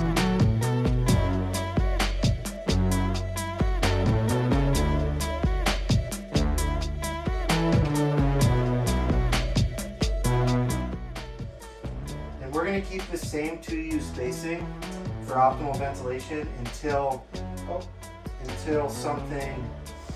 I run into an issue and need to condense the rack more. I'm going to keep it as open as I can for maximal ventilation at any point in the rack structure.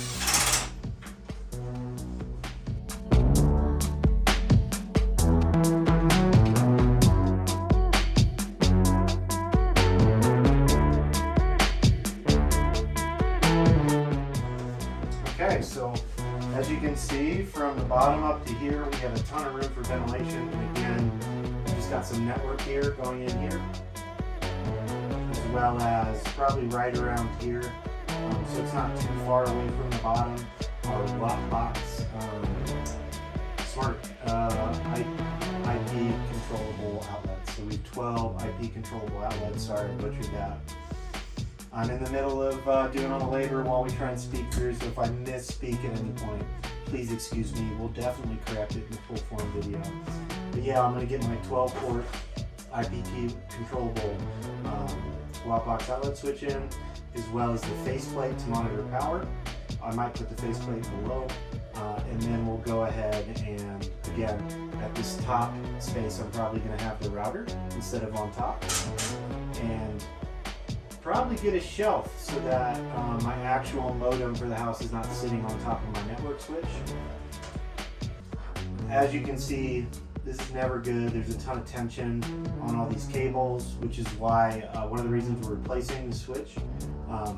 These switch ports are starting to go bad. That's probably just, some of it may be cable related, but a lot of it's probably just from the constant tension of all these wires pulling on the switch. So what we'll do is when we get this all cleaned up, we will bridge our network cables back around the side where I have all my audio wires now. So we will have power infrastructure running down the left side of the rack. The rack is grounded.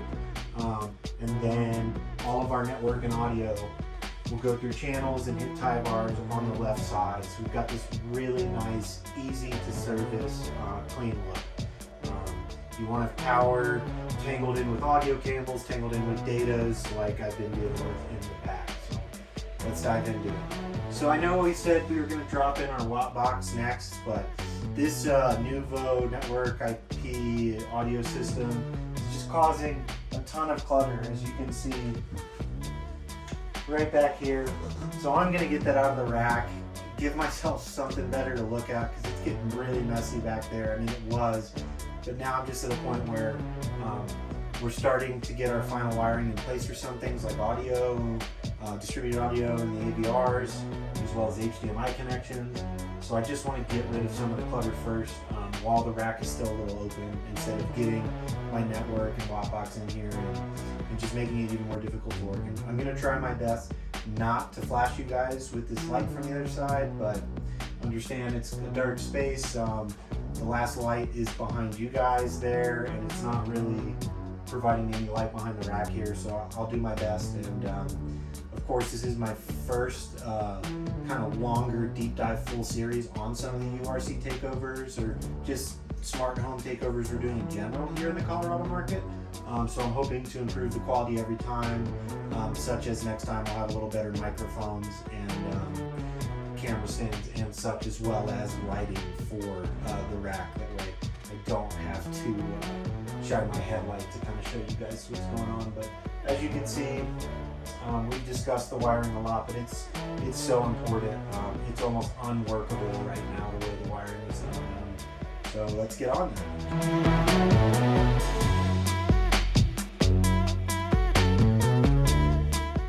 So unfortunately, I do have to kind of label these as I go, because these old Nuvo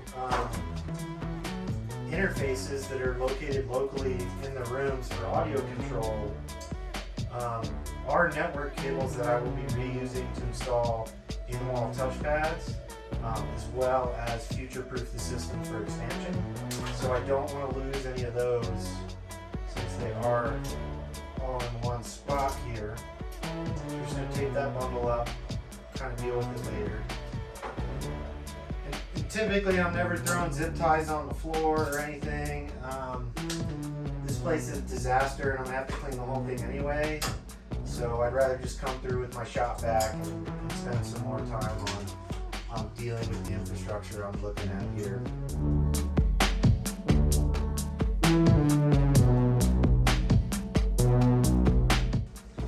Alright, so that didn't alleviate too much of the mess I am dealing with, but what it did is at least let me locate our touchscreen locations where those data are running.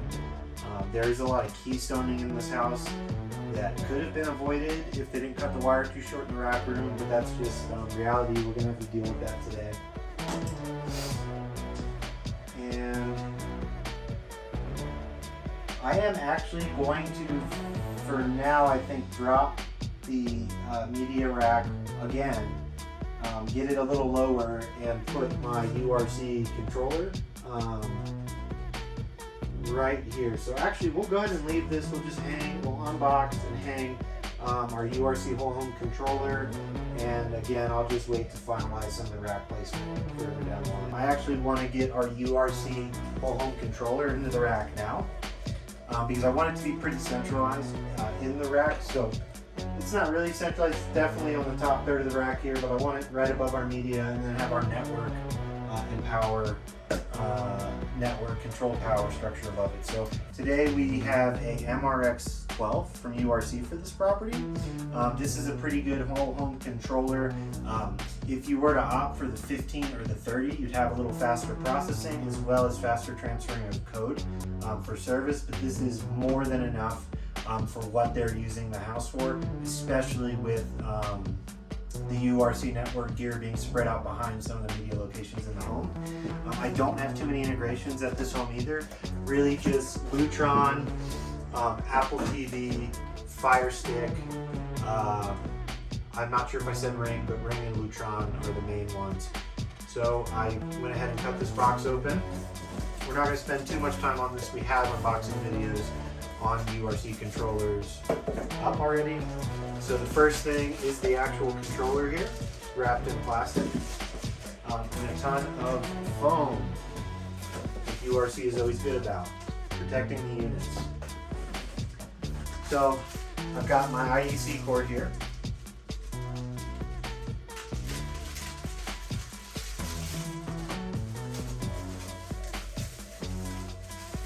As well as the power brick that it plugs into. So we're just going to go ahead and plug that in, set that off to the side for right now. Again, we won't really be powering much of this gear today. We've got a whole bag of IRs, which is great. Of course, I already have a bunch with me, but it's always nice that these are included with the controller. One for every port the controller has for IR control, so it should be pretty seamless. Everything you need is included right in the box. Here's a little URC tool. If you're a technician, you know what it does. as well as my rack ears here, and hardware for mounting. So we're going to go ahead and try and get rid of. We'll set these IRs off to the side. I'm not going to get to them today. They'll be later when I'm actually programming, as well as our URC tool. So we'll go ahead and rip the plastic off of this controller.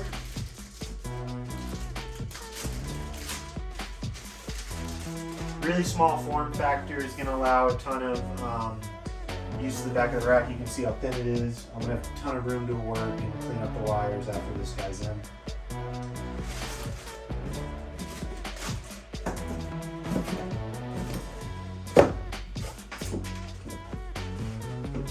And just like any other unit with rack ears, we're just going to go ahead. Each side gets 4 screws, tiny Phillips, and screws again. We're just going to keep rocking the same tool. I know you've seen me. I've had a few handheld Phillips screwdrivers for wiring up audio terminals and such, but mainly Phillips for almost everything nowadays. Again, be really careful. I'm not even getting these guys tight. I will do that by hand. You don't want to blow out some of the tech in the unit by either breaking, snapping a screw off into the unit itself, or stripping out these holes and making it harder to hang the unit at the end of the day. So again, if you don't have a good trigger finger, I've been doing this for years and years, just go ahead and tighten these by hands. They're not that big of screws. It'll only take you a second.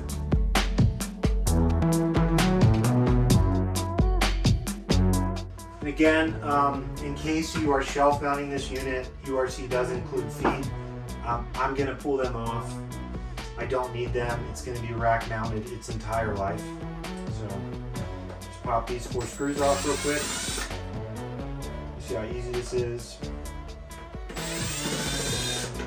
There are plenty of applications, such as maybe just a AV style furniture rack in an isolated room where you may end up with a controller. The feet come in handy, but since we're rack mounting it, we put the ears on. There's no reason to keep the feet on and cause issues down the line like you saw with the Nuvo amplifiers, where other units and plates were getting in the way.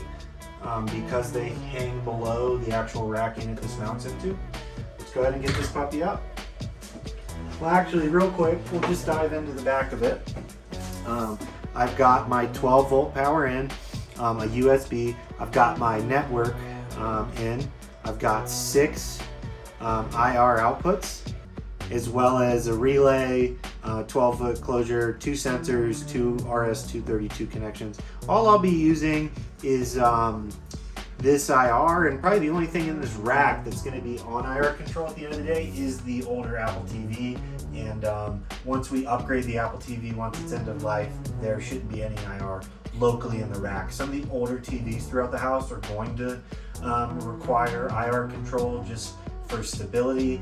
Some older TVs don't do as well on network control, or you have an instance where you could have a Samsung TV that's on network and isn't reliably waking on LAN, they call it, which is a network signal while the TV's powered off. So to alleviate some of those issues, alleviate service calls down the line, those older models that really can't be trusted on IP will be left on IR control. But everything new going in is going to be on IP two-way control, so we know URC knows what's happening, and the subsidiary devices know what URC is doing at all times. They can check back and forth with each other.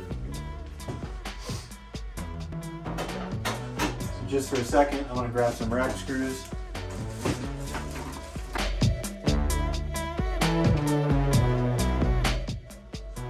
Since I've started the thread on all these, it kind of ensures that I'm not going to blow out the screw or the threaded insert there.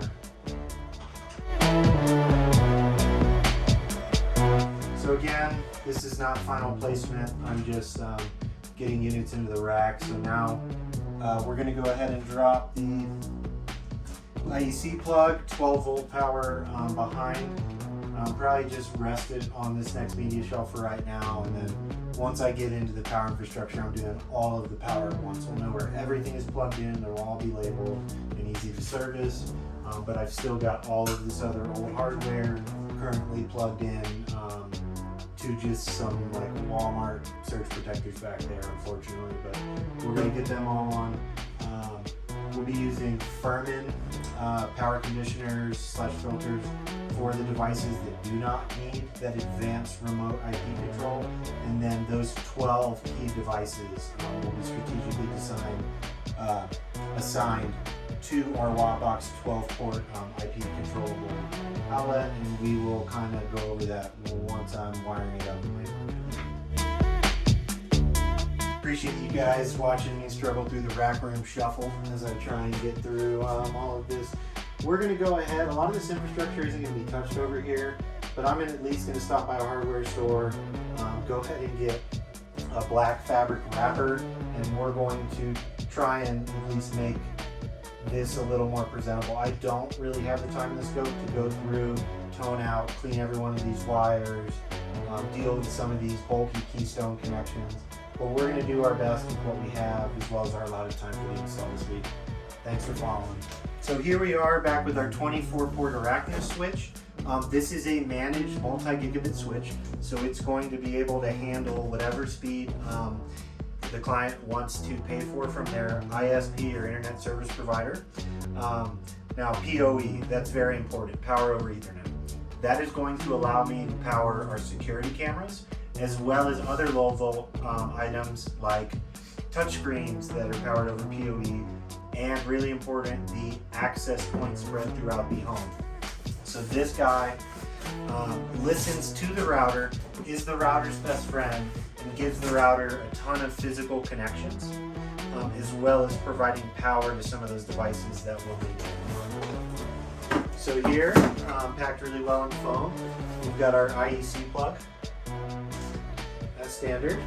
A little OVRC pamphlet, which we can dive into OVRC at some point at the end. Maybe I can give a deep dive into how much access that actually gives a remote programmer, and how well that'll help keep your system up and allow you for remote service without a truck rolling in person. If that's something you guys want to see, please let us know. I'd love to do a deep dive just on OVRC. There are other competitors like Big Dog that have their own power management system.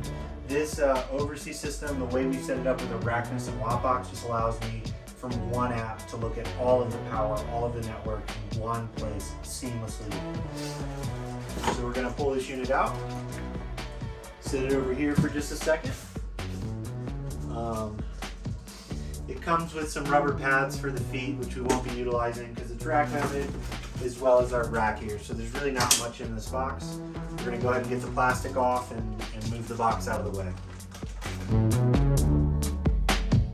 We're going to keep this little piece of plastic on the ground here so I don't scratch the unit before it makes it into the rack.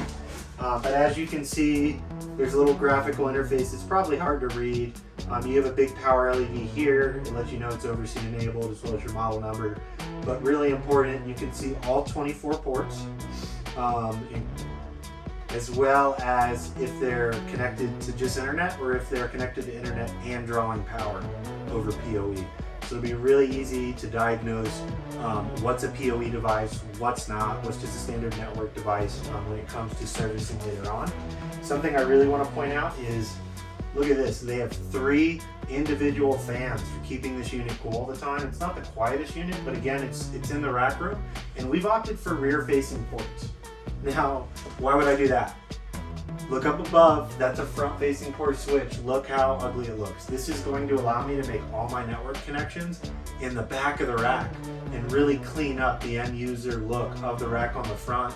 It's just that next little thing. This unit is also configurable as front-facing if you'd like that. I just really like the rear-facing ports without visibility of all these different colored RG connections that we have up here. RJ, sorry. Not coax. So again, we're just pulling out our rack screws here. Just showing you how easy this is to set up. So I guess one thing to dive into is you guys saw me build this whole rack before lunch break. So while it may seem like a really drawn out video because a lot of it's recorded, I did not record some of the other less desirable things to see. But again, I didn't dive into this ventilation, the rack fans exhaust this way. You can go ahead and hang this guy backwards. If you ordered the rear port and you do want front facing ports, you can go ahead and hang it that way, but we do not want to see any of that. So.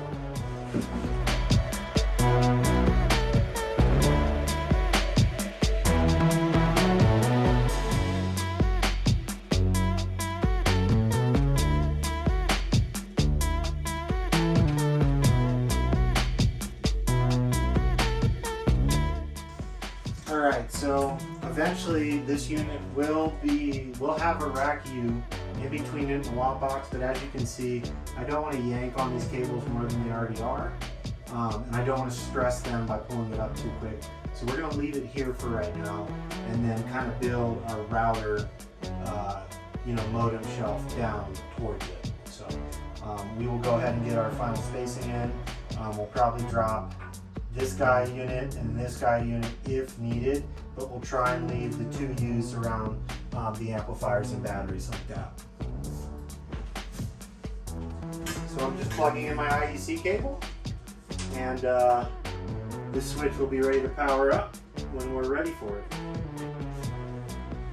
Alright, thanks for joining me so far, guys. Again, I'm doing my best to work in this space and make this content consumable. Thank you for your understanding of our production. We will continue to get better at that. But yeah, so this is most of our rack infrastructure. We're missing our router right now. And that's pretty much it as far as the rack room. So again, I haven't touched the network yet. Everything else is disconnected. The homeowner has no control of their audio currently, but they do still have full control of their lighting, shades, and network. I don't want to touch that to the last possible minute, so we'll start addressing that after lunch here. Thanks for hanging with me. See you guys soon. Hey guys, we're back from our lunch break, and going to dive into the last piece of hardware we have to unbox in this rack today. Again, I appreciate you guys staying with me for this kind of racks unboxing / raw rack setup. There's still going to be a lot of wire cleanup and such that goes on behind the scenes, but I did want to just kind of show why you may get a several hour quote for rebuilding your rack. A lot of it is dependent on the initial installers and integrators that came into a house, and every rack is in a different state. Some of these racks, if this rack was done to our standards originally, I could have probably done this entire flip over in about 2.5 hours, give or take. That's just reality, and retrofits do sort of have that aspect. So without further ado, we're going to unbox our Araknis multi-gig router to go above our switch and eventually replace some of this gear up here. So let's just dive right in. So we have a pretty small enclosure here. As you can see, again, wrapped really well. You can tell this is a pretty small router, but it's plenty powerful enough for this application, and a much needed upgrade for the homeowner and their network. So go ahead and pull out this back cardboard. That's where we're going to find our mounting hardware and our IEC plug and such of that nature.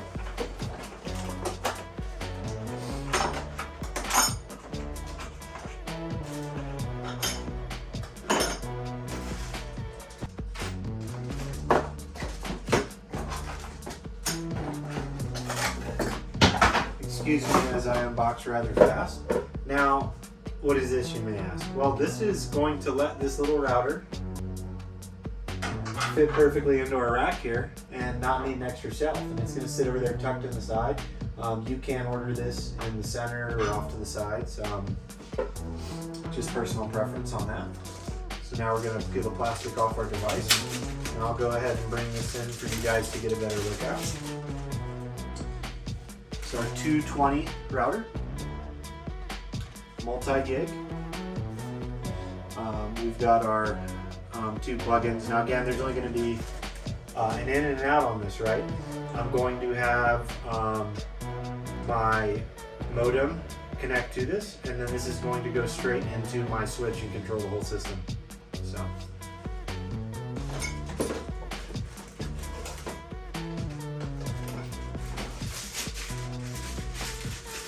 Now it's not, I misspoke earlier and said IEC plug. It is a typical 12 volt.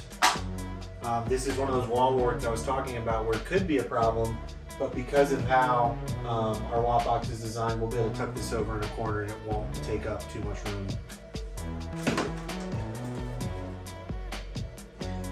So since we're going pretty bare bones with this install, I'm going to go ahead and choose to mount the router facing the left side of our rack. Obviously this can be used either left or right in the configuration I ordered. So we're going to go ahead and pull out our rack screws here.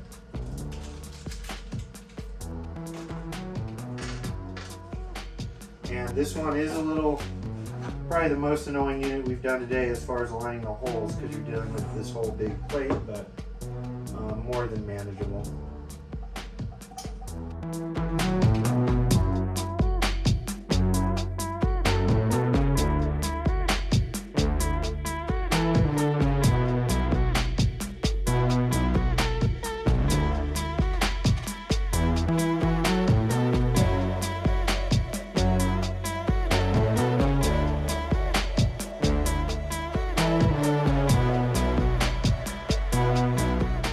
So anyway, this is from here down is all of the gear that we have